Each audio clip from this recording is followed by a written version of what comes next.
Olá, abençoados, graça e paz, bem-vindos ao canal da Graça Pura. Eu me chamo André Pimentel e sempre às suas ordens. Glória a Deus aí por tudo que tem acontecido nesses dias. Eu tenho recebido aí alguns abençoados lá no WhatsApp que me parabenizam, né, pelo conteúdo do canal, um conteúdo muito bom, um conteúdo muito forte, em que nós estamos sempre sob a perspectiva bíblica e não sob a perspectiva da tradição religiosa. Nós aqui não consideramos a tradição religiosa como a última palavra em interpretação das escrituras, e temos visto isto.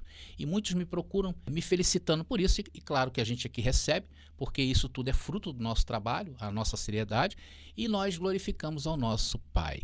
Glória a Deus por isso. Bom, abençoados, vamos prosseguindo então neste ousado estudo que estamos fazendo sobre o livro de Gênesis, onde estamos vendo o dilúvio que houve ali com Noé. E houve outros dilúvios na Bíblia, segundo a interpretação que nós usamos, que é uma interpretação preterista, e ela é um preterismo completo, um preterismo cheio, ou full preter, como queiram. Nós temos que entender que a linguagem bíblica ela é judaica.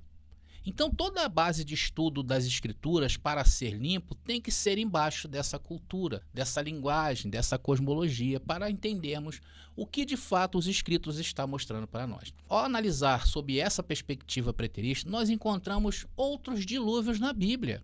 Podemos considerar o Apocalipse como um dilúvio, a parúzia no ano 70. Podemos considerar dilúvio também a travessia do Mar Vermelho por Moisés. Podemos considerar também dilúvio o cativeiro assírio, o cativeiro babilônico. O dilúvio foi também a conquista da terra de Canaã.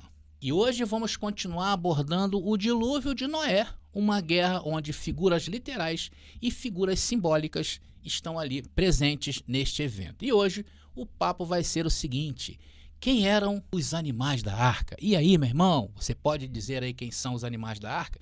Mas antes disto, eu gostaria de pedir a todos vocês que ainda não se inscreveram em nosso canal, meu irmão querido, se inscreva hoje mesmo, não nos perca de vista, toque o sininho para que o YouTube te avise. Comentem à vontade, compartilhe as nossas mensagens, já deixa o seu like e vamos prosseguindo. Meus irmãos, vocês sabem que nós estamos numa campanha literária, né? Conforme eu falei, nós levamos muito a sério o nosso trabalho e eu quero deixar esse legado não somente para nós hoje, mas para as futuras gerações, porque um dia não vamos estar aqui. Um dia o canal da Graça Pura pode acabar, um dia eles podem fechar essa plataforma, um dia pode acontecer qualquer coisa das reviravoltas da vida. E isto aqui, que são os livros, continuarão. Isso que é o mais importante. Então, se você aí quer privilegiar o nosso trabalho, eu conto com você. Adquira hoje mesmo um dos nossos exemplares. Eu tenho certeza que a sua vida vai mudar. Eu vou mostrar para vocês, tá, alguns dos nossos lançamentos literários. E depois eu já volto com a mensagem de hoje, ok? Não sai daí não.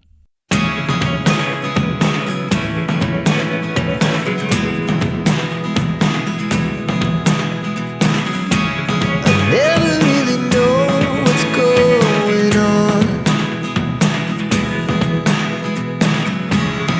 Look at me sometimes like all you want to do is run. Hear me out, hear me out. It's all the things you know.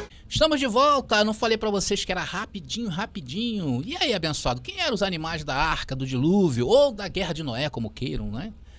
Irmãos, há alguns estudos atrás, quem está acompanhando essa playlist sobre a ressignificação que estamos dando a Gênesis, alguns estudos atrás nós falávamos sobre os animais que foram salvos do dilúvio, né?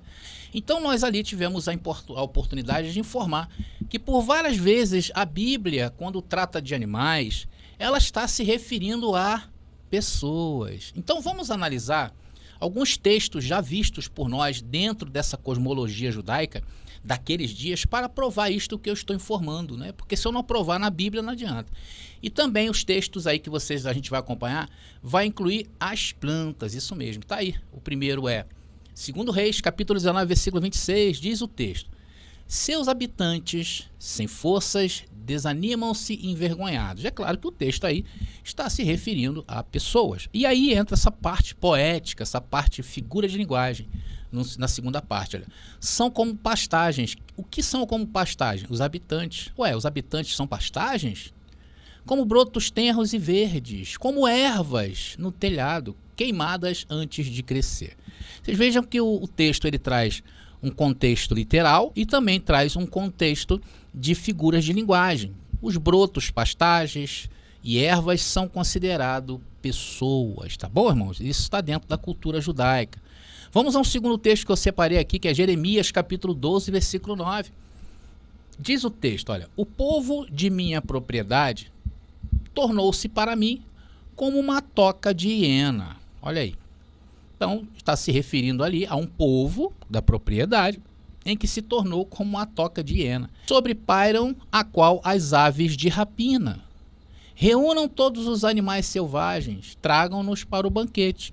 Uma linguagem de figura e mostra a Bíblia associando animais a pessoas. Tá bom, abençoado? Tá claro para você? Esta imagem é o que vem à nossa mente quando lemos esses textos. Logo, o que estamos vendo lá no dilúvio provavelmente é a mesma coisa, tá bom? Agora, se você ainda tem dúvidas do que eu falo, eu vou mostrar para vocês aí quantos versículos nós podemos dizer que falam da mesma coisa que eu acabei de falar. Está aí a referência, e claro que existe muito mais. Isso aqui foi um pouquinho só que eu peguei ali. Todas essas referências, animais de todos os tipos, frequentemente apresentam pessoas na Bíblia. Tá ali as referências, tá? Depois, se vocês quiserem dar uma pausa aí e anotarem para os seus estudos, fiquem à vontade. Mas está aí. Estamos mostrando então que a Bíblia faz associação, né, de pessoas a animais, tá? Então, irmãos, nesta perspectiva linguística que a Bíblia nos apresenta, podemos inferir que há uma mistura de elementos literais e figurativos nesta história do dilúvio. Por exemplo, o fato de chover 40 dias e 40 noites inevitavelmente produziria um dilúvio literal.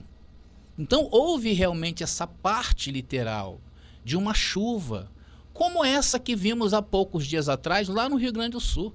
Podemos dizer que o Rio Grande do Sul, principalmente aquelas áreas ali, a Grande Porto Alegre, foram atingidas por chuvas torrenciais e virou o quê? Um dilúvio local.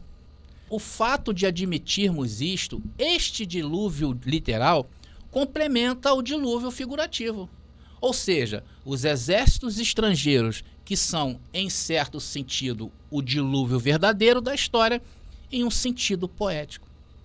Assim vemos neste conto, como em qualquer boa peça literária, com simbolismo, uma mistura complementar de elementos literais e elementos figurativos. Da mesma forma como vimos isto aonde? No livro de Apocalipse. Portanto, meus irmãos, esse tipo de interpretação não deveria nos causar nenhum espanto. E agora que você está familiarizado com essa interpretação, também vemos essa mistura do literal e figurativo na Bíblia como um todo, onde os animais às vezes são usados para simbolizar pessoas e às vezes são apenas bestas literais, ou seja, animais mesmo. Você já imaginou, irmãos, isso que eu estou falando, o significado que isso pode causar na tua vida? Aqui, de fato, abre-se um novo e vivo caminho para nós. Uma possibilidade real de interpretação e aplicação da palavra para nós nos dias de hoje. E isso, meus queridos, vai fazer toda a diferença em nossa geração e na geração futura. Por isto que, quanto aos escritos bíblicos e suas profecias, nós somos o quê? Preteristas. Agora, em relação ao futuro da humanidade, nós somos futuristas, porque o que fazemos hoje podemos não ver, mas as próximas gerações já estão sorrindo de orelha a orelha. Não é verdade, irmãos? Então o futuro para o sistema religioso é preterista. Agora, o futuro para nós preteristas, nós somos futuristas. Por quê? Porque nós cremos que já habitamos em novos céus e nova terra e reinamos com Cristo. E temos que preparar o arado, temos que preparar o terreno para as futuras gerações. Isso é a ressignificação que estes textos estão nos dando. Estamos entendidos, abençoados? Mas vamos voltar aqui à ideia do papo de hoje, que é falar sobre os animais da arca. E naqueles dias já havia a ideia de animais puros e impuros. Você vai entender o que eu quero dizer com isto e onde nós vamos chegar. Lá em Gênesis capítulo 8, versículo 20, a gente nota essa separação, né? Olha só que coisa incrível. Por que é incrível, irmão? Você vai entender. Diz o texto ali, ó. Depois Noé construiu um altar dedicado ao Senhor e, tomando alguns animais e aves puros ou limpos, tá? Ofereceu-os como holocausto queimando-os sobre o altar. E quem seriam os animais puros e impuros? O que nós podemos entender nesta passagem de Noé, que era antes da lei de Moisés, atenção, é que os animais limpos na arca representavam os súditos do reino de Noé. Se nós estamos interpretando o dilúvio com figuras literais e figuras simbólicas, nós podemos dizer que os animais, a figura simbólica, ela simboliza, animais puros, simbolizava quem? Os súditos do reino do rei Noé. Enquanto que os animais imundos eram quem? Eram os escravos e estrangeiros dentro da arca. Arca, simbolismo, cidade literal. Enquanto que os animais imundos são isso aí. Animais limpos, o pessoal da nobreza. E os escravos e estrangeiros, animais impuros. E isto parece obedecer à ordem dada por Deus. Está aí o texto. Deus os abençoou e lhe disse: sejam férteis e multipliquem-se, e encham e subjuguem a terra. Dominem sobre os peixes do mar, sobre as aves do céu e sobre todos os animais que se movem pela terra. Vocês notem como tudo vai se encaixando nesse grande quebra-cabeça. Cada elemento é visto e interpretado na passagem do dilúvio, não deixando dúvida sobre a clareza da nossa interpretação e onde queremos chegar. Nós estamos entendidos aí então nessa parte? Por que um complementa o outro ali? Deus manda subjugar o quê? Se referindo, né, a um poder e todos subjugados a esse poder. Mais tarde Paulo até fala, né, que nós devemos nos submeter às autoridades. Enfim. Irmãos, agora mais tarde, lá em Atos capítulo 10, vocês lembram dessa passagem? Uma famosa passagem onde Jesus mostra a Pedro animais puros e animais impuros, ou limpos e sujos, onde descia um lençol e há uma ordem para Pedro comer os animais impuros. Isso é um simbolismo, tá bom? Essa visão de Pedro foi um simbolismo. Aqui está uma interpretação de como era visto os gentios e judeus na velha aliança, na lei mosaica. Os animais puros representando os judeus e os animais impuros gentios de todas as nações. Da mesma forma, no dilúvio, havia um rei, havia os súditos do rei, a nobreza do rei, e existia a plebe, os escravos e estrangeiros. O fato aqui em Atos capítulo 10, de Jesus mandar Pedro comer, estava prestes a cair o quê? A velha ideia e a nova era que todos seriam considerados iguais perante Deus. E isto ocorreu de fato no ano 70 depois de Cristo. O grande dilúvio, vamos dizer assim, de forma global e de forma simbólica, tá, queridos? Em que ali houve novos céus e nova terra. E não somente uma nação ser escolhida, mas todos os povos, línguas e nações. Tá bom? Nós encontramos um probleminha aqui nessa passagem.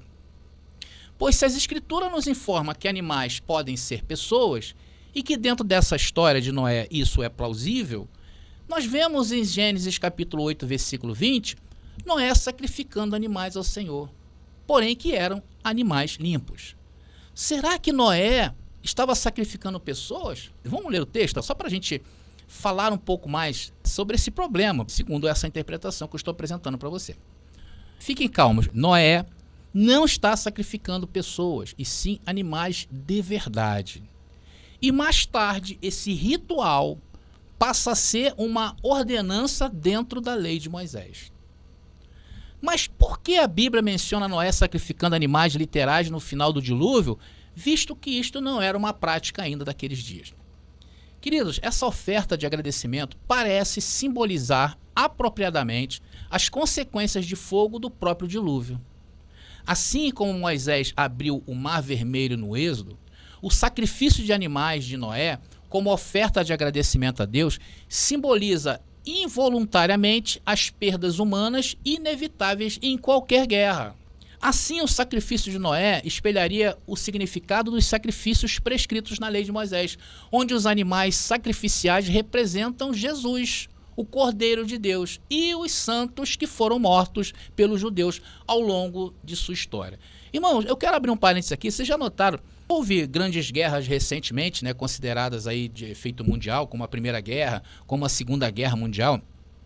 E até hoje existem tributos a esses soldados que morreram, e geralmente é simbolizado por fogo, né? Hoje, na nossa era, se faz desta maneira. Naqueles dias, né? O fato de Noé estar vivo ainda, sobrar algo do seu reino, depois daquela guerra, ele resolve fazer um sacrifício em homenagem a Deus. Olha só que interessante, né? Deu para você entender aí a questão de como nós interpretamos os animais da arca e como isso também traz uma literalidade ao dilúvio.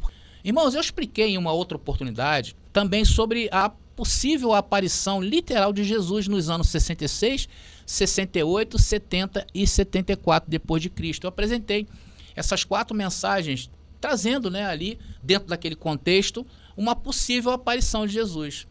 E isso serve para aqueles que pensam que queremos simbolizar a Bíblia por inteiro. Nós não queremos fazer isso, tá, irmão? Mas isso vai nos dar forças para responder a muitas ideias, principalmente do ateísmo em relação à própria lei de Moisés.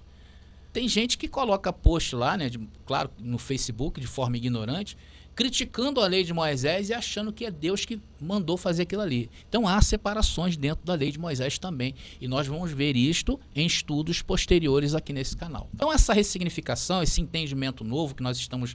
Não é novo, é antigo, nós estamos no passado. Isso aí era uma interpretação antiga, não é nada novo que eu falo hoje. É uma interpretação pelo viés das escrituras e não pelo viés da tradição.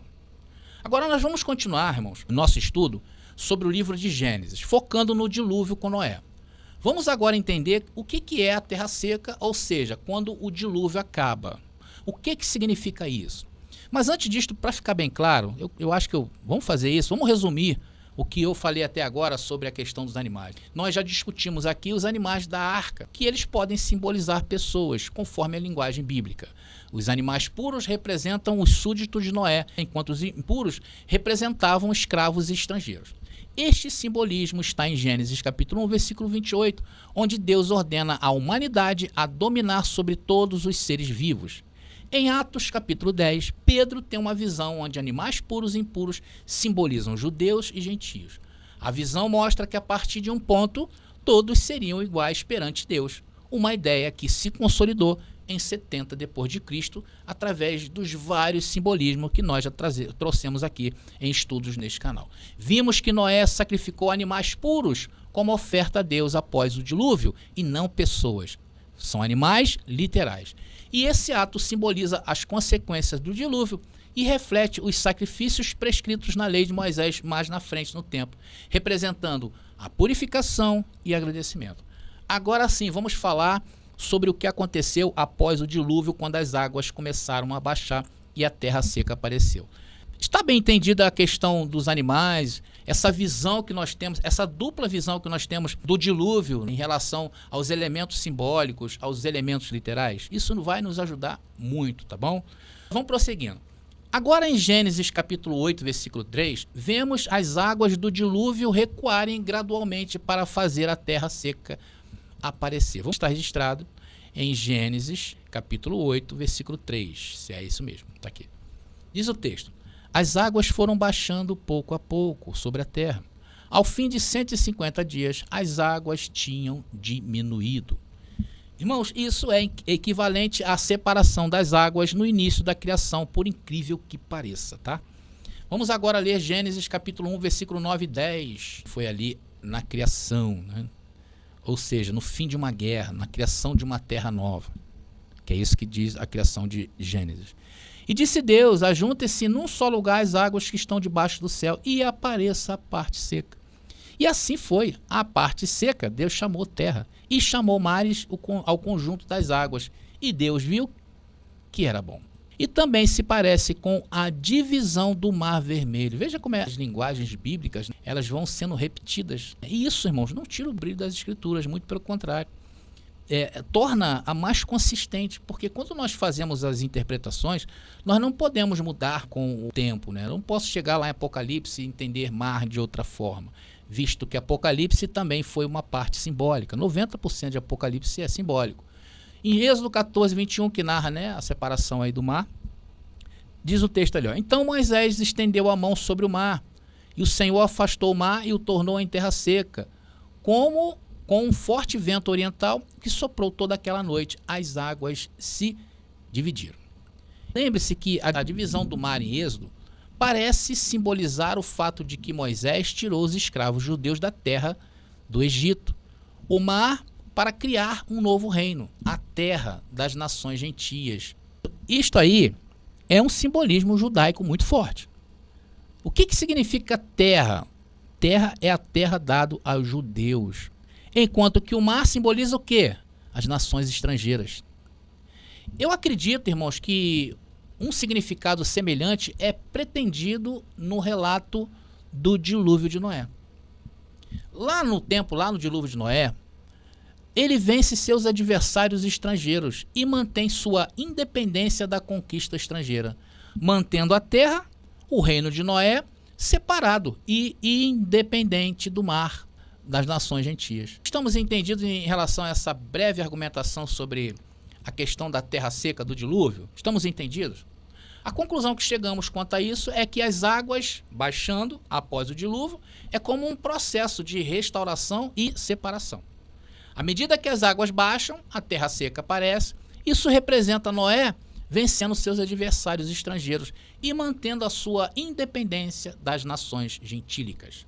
Assim, a terra simboliza o reino de Noé, separado e agora independente do mar. Estamos entendidos aí, abençoado? Bom, na época também que as águas recuam, aparecem dois elementos, que é Noé enviando uma pomba que retorna com um ramo de oliveira. Isso está registrado em Gênesis capítulo 8, versículo 11, que diz o texto: ao entardecer, quando a pomba voltou, trouxe em seu bico uma folha nova de oliveira. Noé então ficou sabendo que as águas tinham diminuído sobre a terra. Um ramo de oliveira, irmãos, é um símbolo de paz, que remonta pelo menos ali ao século V a.C. com os gregos. Os ramos da oliveira também simbolizam a paz nas tradições populares árabes. Talvez esse símbolo seja muito mais antigo no Antigo Oriente Próximo e signifique a paz, que resultou no recuo das águas do dilúvio ao fim da guerra. Será que simbolizando a partida dos exércitos estrangeiros? Será? O recuo das tropas que vieram contra Noé? Será que é isso? Bom, eu acredito que sim, porque nós estamos dentro dessa cultura judaica, explorando esse texto dentro dessa cultura. Chegamos aí ao fim dessa rápida análise em Gênesis, onde nos apresenta em seus textos uma criação e um dilúvio que até os dias de hoje as pessoas, infelizmente, elas não contextualizam dentro dessa visão, tiram dentro dessa visão e literalizam tudo. Viemos e então mostramos dentro da cultura judaica todas as evidências necessárias para basear nossos argumentos. Mostramos de forma bastante clara e poderosa que a criação e destruição do céu e da terra, como mencionado em toda a Bíblia, não é uma criação física do cosmos. Em vez disso, a criação e destruição do céu e da terra parecem se referir contextualmente, exclusivamente ao estabelecimento ou dissolução de reinos individuais ou isolados em todas as Escrituras. Esse entendimento parece ser reforçado pelo fato de que a linguagem semelhante e significado do implícito também são encontrados nos escritos sagrados dos vizinhos imediatos de Israel, ou seja, a antiga Mesopotâmia e o antigo Egito, sugerindo que esse entendimento pode remontar aos ancestrais comuns das pessoas que mais tarde se tornaram ou pelo menos influenciaram essas grandes civilizações antigas. As informações apresentadas por nós harmonizam a destruição do céu e da terra em 2 Pedro, capítulo 3, e em outros lugares da Bíblia, com a criação do céu e da terra em Gênesis, capítulo 1, e a criação do céu e da terra no estabelecimento de Israel como um reino, no êxodo ali com Moisés, de acordo com Isaías, capítulo 51, dos versículos 9 ao 16. A evidência apresentada também resolve o dilema que um dilúvio global literal coloca para a interpretação preterista de Mateus capítulo 24, versículo 21, um checkmate. Se nós admitirmos um dilúvio global na imensidão que é um dilúvio, logo coloca em xeque o quê?